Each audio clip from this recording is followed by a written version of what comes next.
दोस्तों ये चीज तो आप जानते ही होंगे, हाल ही में अभी 2021 का बजट पेश किया गया है। उसमें ईपीएफओ से रिलेटेड एक बहुत महत्वपूर्ण सूचना और जो है डिक्लेरेशन की गई है, जो कि आज आप इस वीडियो के माध्यम से जानने वाले हैं। तो चलिए वीडियो जल्दी से शुरू करते हैं।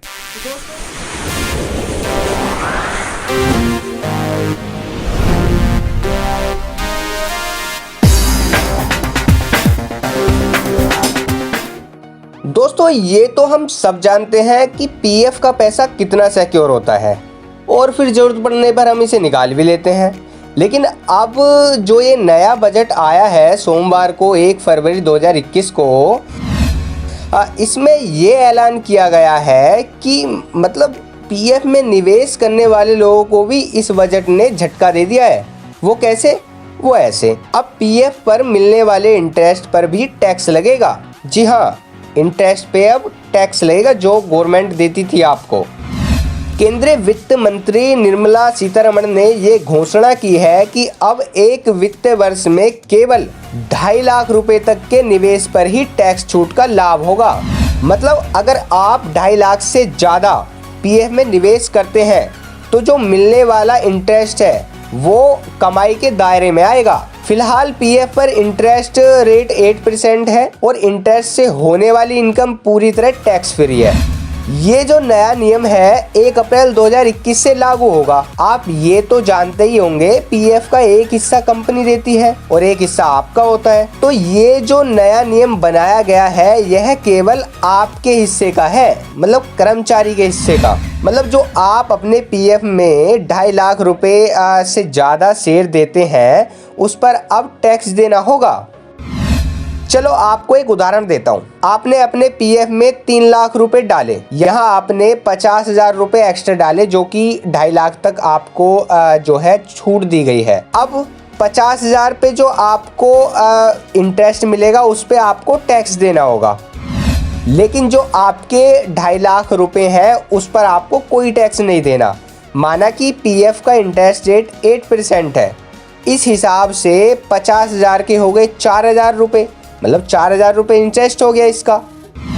अब अगर आप 30% वाले टैक्स स्लैब में आते हैं तो आपको 1,200 रुपये देने होंगे। लेकिन अब आप पर 4% स्वास्थ्य और शिक्षा सेंस जोड़ दिया जाएगा तो अब आपको 1,248 रुपये टैक्स के देने पड़ेंगे। अब आप सोच रहे होंगे कि टैक्स कितना कटेगा। ये उतना ही कटेगा जिस स्लैब में आपकी सैलरी है। मतलब अगर आप 30% वाले टैक्स स्लैब में आते हैं तो आपको 2.5 लाख से ज़्यादा के ऊपर 30% टैक्स लगेगा। और ये कब तक लगेगा? तो इसका भी जवाब है। मतलब जो आपने 3 लाख रुपए, एग्जाम्पल के तौर पे मैं समझा रहा हूँ आपको, 3 लाख रुपए जमा किए, उसमें जो 50,000 रुपये एक्स्ट्रा है उस पर आपको हर साल इंटरेस्ट मिलेगा तो आपको हर साल टैक्स भी देना पड़ेगा। जाहिर सी बात है, आप जब कमा रहे हैं तो आपको टैक्स भी देना होगा। अब बात करते हैं कि इससे किन लोगों को फ़र्क पड़ेगा। तो दोस्तों जो लोग कम सैलरी वाले हैं उनको इससे कोई फ़र्क नहीं पड़ेगा। मतलब जिन लोगों का पीएफ 833 से लेके 20,000 तक कटता है उनको इस नियम से कोई दिक्कत नहीं होगी। लेकिन अगर आपका पीएफ 21,000 कटता है या उससे ज़्यादा कटता है तो आपको दिक्कत होगी। एक छोटी सी कैलकुलेशन से समझते हैं।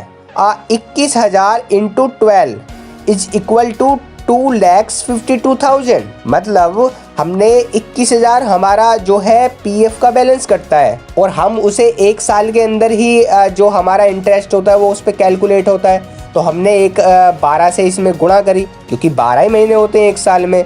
मतलब 2,000 रुपये ज़्यादा हो गए आपके, तो आपको इस पे इंटरेस्ट मिलेगा। अब जब इंटरेस्ट मिलेगा तो आपको टैक्स भी देना होगा। अब आ जाते हैं वॉलेंट्री प्रोविडेंट फंड, वीपीएफ। मतलब इसको हिंदी में कहते हैं स्वैच्छिक भविष्य निधि। इस पर भी मार पड़ने वाली है। मतलब अगर आपका मंथली कंट्रीब्यूट 12,000 तक है तो वीपीएफ में भी 12,000 होंगे। दोनों हो गए 24,000।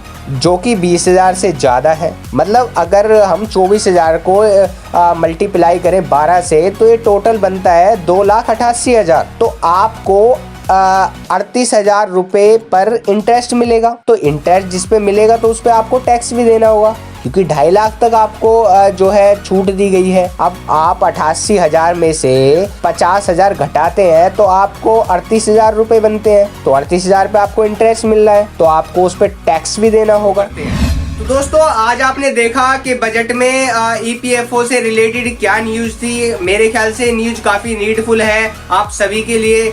और अगर वीडियो में कुछ भी आपको अच्छा लगा है तो वीडियो को लाइक करें, इसे अपने दोस्तों के साथ शेयर करें। अगर आप हमारे चैनल पे नए हैं तो जल्दी से चैनल को सब्सक्राइब करें। मिलते हैं अनदर वीडियो में, तब तक के लिए बाय बाय। जय हिंद, जय भारत।